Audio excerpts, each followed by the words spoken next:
Good afternoon, I'm Giovanni Dennis with the Midday News. A special welcome if you're joining us online at onespotmedia.com. We begin with news that senior journalist and broadcaster Michael Sharpe has died.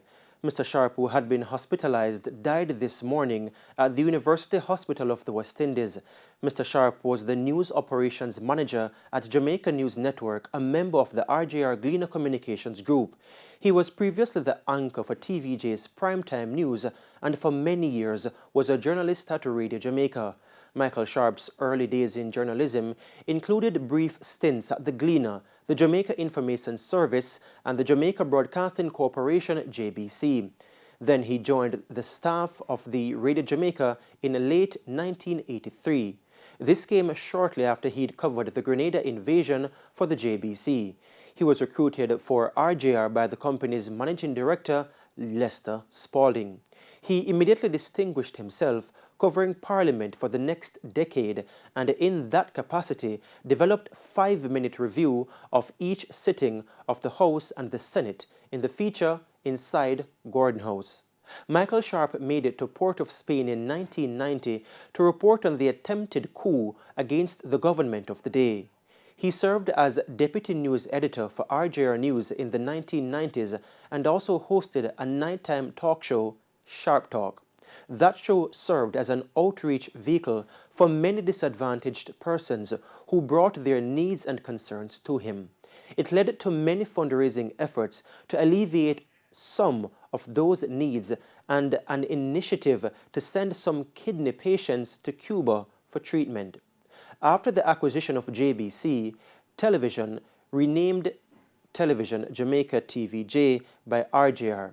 He served briefly as head of television news before the radio and television newsroom were merged. He co-anchored primetime news on TVJ with Doreen Samuels for more than a decade. At the time of his passing, he was news operations manager at Jamaica News Network, part of the RJRGLEANER group.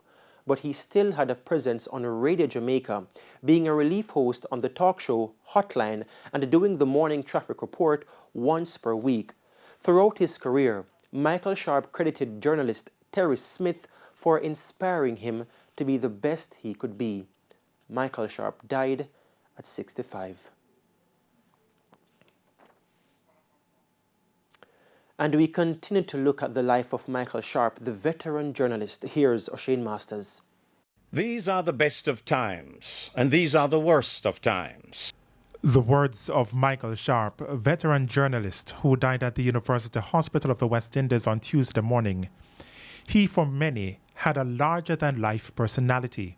He probed the relevant authorities for the answers to some questions. During his life's journey, he highlighted those who did wrong through many of the shows he did, whether on radio, free-to-air television, or cable, Jamaica News Network. One of such stories went viral last year, that of 3 goat thieves in Stony Hill, St. Andrew. When 2 of the 3 men involved in the larceny of 4 goats in the month of May turned up for the first time in court on Wednesday, they were officially introduced as goat thief number 1 and goat thief number 3 by the clerk of the court. The laughter which followed suggested that they needed no introduction, thanks to their action which went viral. He also sought to highlight the inefficiencies of motorists through the roving report on Radio Jamaica 94 FM and Candid Cam, which was aired on JNN.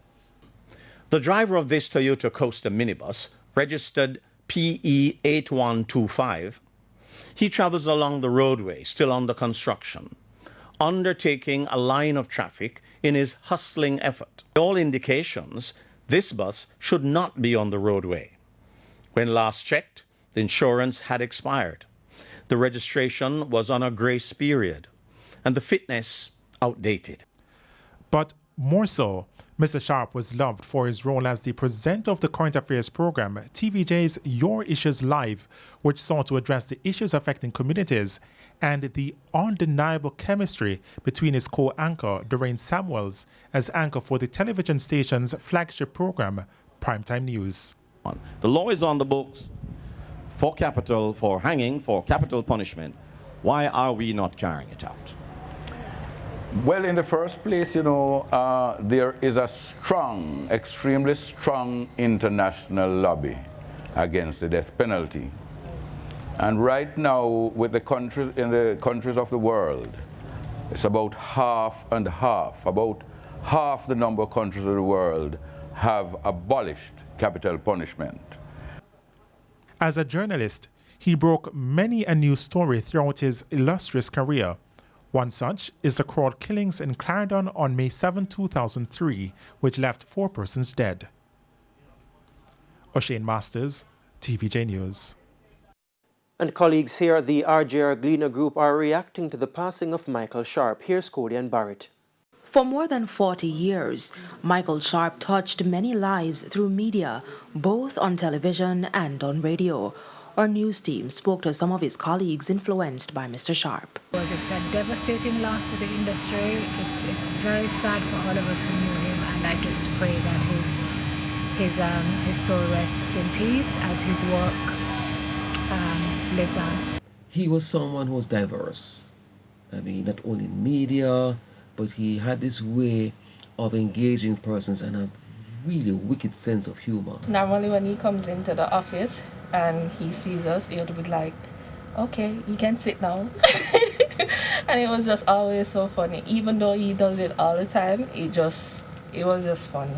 I'm junior to him in the business and would have learned just a lot about the technical rightness of how the industry is supposed to operate, because he was a stickler for that.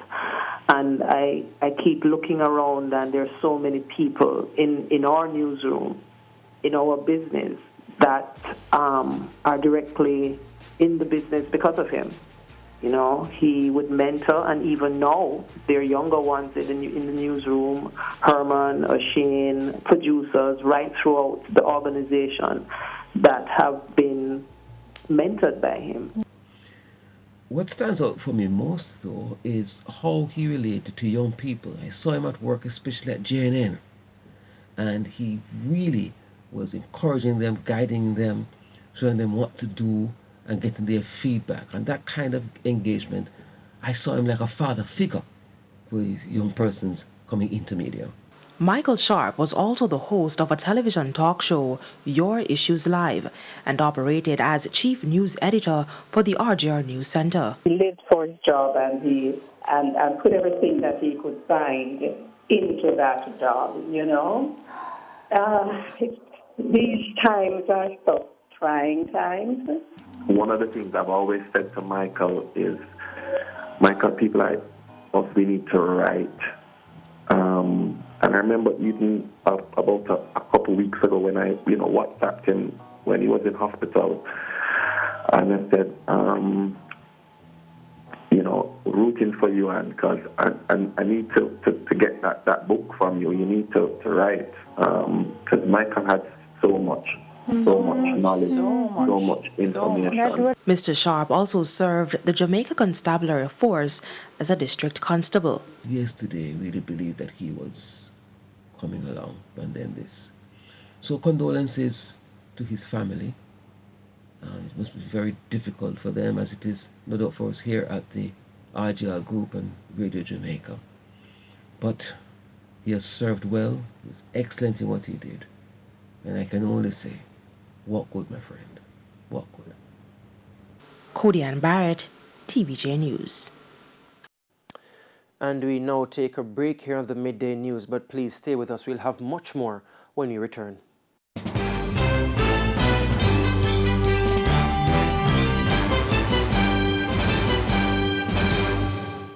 Welcome back. We're continuing our coverage of the passing of our colleague Michael Sharpe here on TVJ's Midday News. And more colleagues have been sharing their thoughts and memories of Michael Sharpe. Gary Allen is the CEO of the RJRGLEANER Communications Group. Michael and I, if you permit a personal indulgence, Michael and I have gone back from 1987, so it's over 30 years that we have been associated and worked on many assignments, covered several elections, disasters. It's surreal to think that Michael is gone, but our condolences to his immediate family, especially his sisters who are with him now. They have been very close to what has been happening. We spoke last, as I said, a couple of days ago, and they were hoping for the best. But this morning, they got all the news that all of us don't want to hear. But on behalf of the entire management team, or directors who have been reaching out with an outpouring of love and support to his JNN family, to the RJRGLEANER group family, to his immediate family members, we extend our condolences. Former news editor at Radio Jamaica, Jennifer Grant, also reacted to Michael's passing. He has impacted greatly on many young minds in the profession. But one of the things I'll always remember about Michael is that he had an indomitable spirit, because I know many a times, like when we covered many elections together, and Michael, I think it was 1993, is a memory that stands out best, when he was in the hot seat, so to speak. And as you know, Michael, anything can happen. Sorry, MILTON, anything can happen when you're dealing with live television, radio, and everything. Yes. And Michael just loved that. But it is a sad blow for the profession and for Jamaica. And I know he started out in the United States, as I recall, working. He went to school there, and he also worked on radio, I think, and television at his college. I don't remember the name of the college. And that's where he started, and he came back to Jamaica. So it is with deep regret that I have to give condolences to Michael, and just hope that he rests in peace. And from all of us here in the TVJ newsroom, rest in peace, Michael Sharpe. 11 more persons have died in Jamaica from COVID-19, increasing the tally to 738. The latest deaths include 4 people from St. Thomas, 2 from Trelawney, and 2 from St. Anne. Manchester, St. Mary, and St. Catherine each recorded 1 death. Their ages range from 42 to 94 years. Meanwhile, 118 new COVID-19 cases were confirmed Monday from 452 samples. This pushes the country's overall case count to 44,254. St. Catherine recorded most of the new cases with 18, followed by St. Elizabeth with 17. 311 people are now hospitalized. 29 are in critical condition. 4 men are now in police custody facing multiple charges for their involvement in a series of crimes between Clarendon and Manchester Monday afternoon. More in their support from Cody and Barrett. Police caution tape secures the intersection of Osborne Store and 4 Paths in Clarendon, while the police search for guns, ammunition, and other contraband. The slow, detailed police work on the scene is in contrast to minutes earlier when they were engaged in a high-speed chase with gunmen along the Osborne Store main road. People describe the incident as something from a movie, as the gunmen rained down bullets at the police units chasing them. Superintendent Gary Francis is the head of the Manchester Police. He explained that the pursuit of the men started in his division. Committed 2 cases of robberies in the Manchester policing space. The alert was sent out via police control, and the police officers went in inquiries. They actually spotted the vehicle in the Porous Police local and indicated to the drivers to stop, but they refused to stop, and the police went in pursuit. The vehicle continued through Manchester into Clarendon. The pursuit ended right here at the intersection of the Bustamante Highway and 4 Path intersection, where the gunmen alighted the vehicle and engaged the police officers in exchange of fire. It is suspected that the robbers tossed their illegal weapons and other contraband into the bushes after they were intercepted by the police. 4 men have been arrested in the incident, while 1 who was shot and injured was taken to hospital for treatment. The Toyota motor car in which the criminals were traveling was also seized.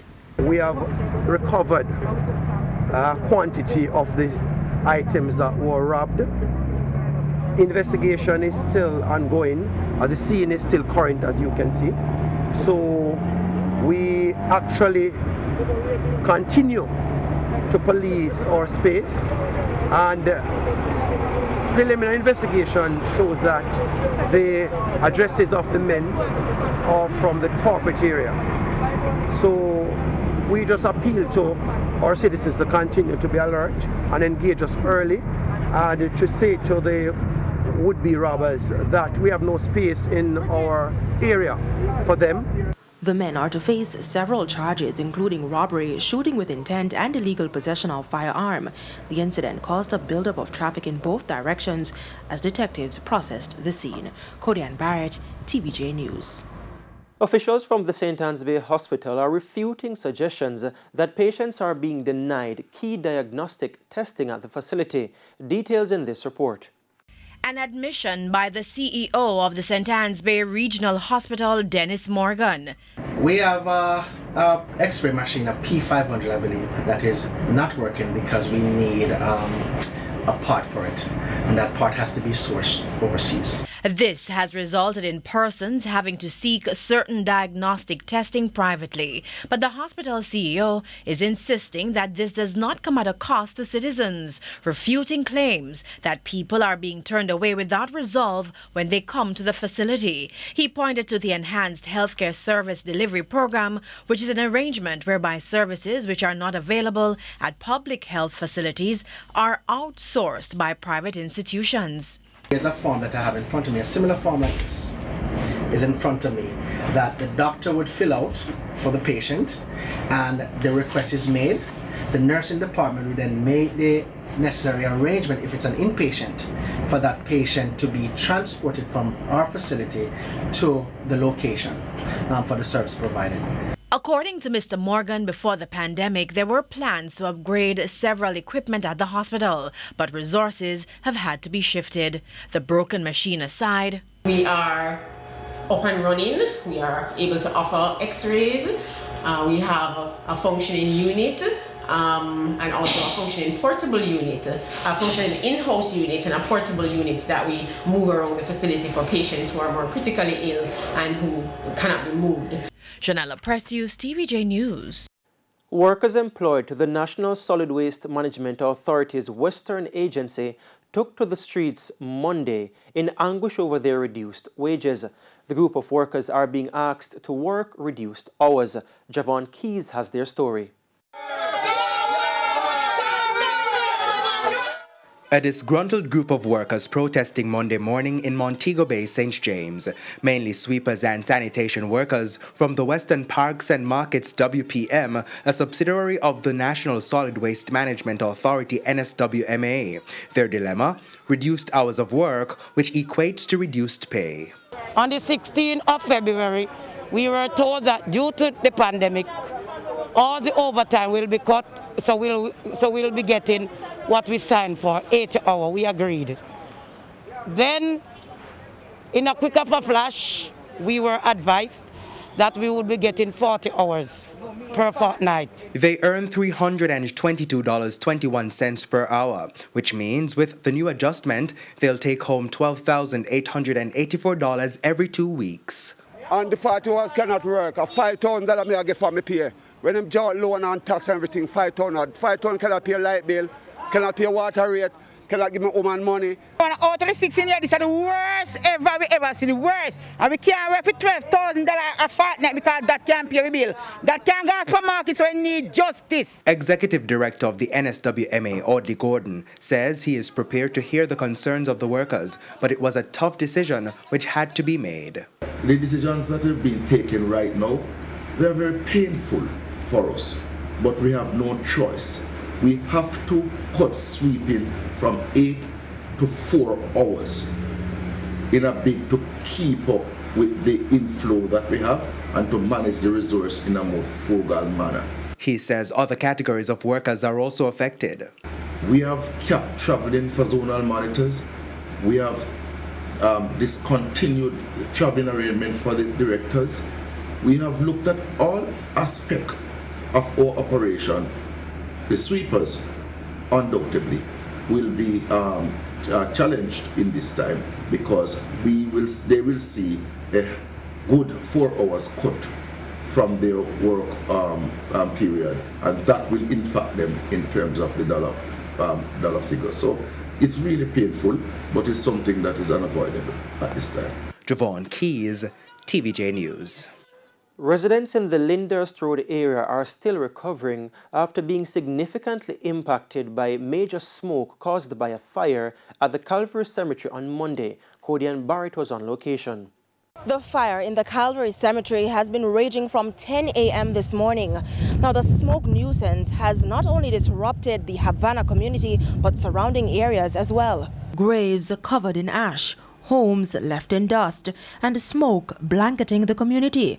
Online classes came to a halt, and residents of the Havana community in South St. Andrew were forced to leave their homes, and others had to shut their windows. We can't do nothing at all, we can't do, nothing we can't do.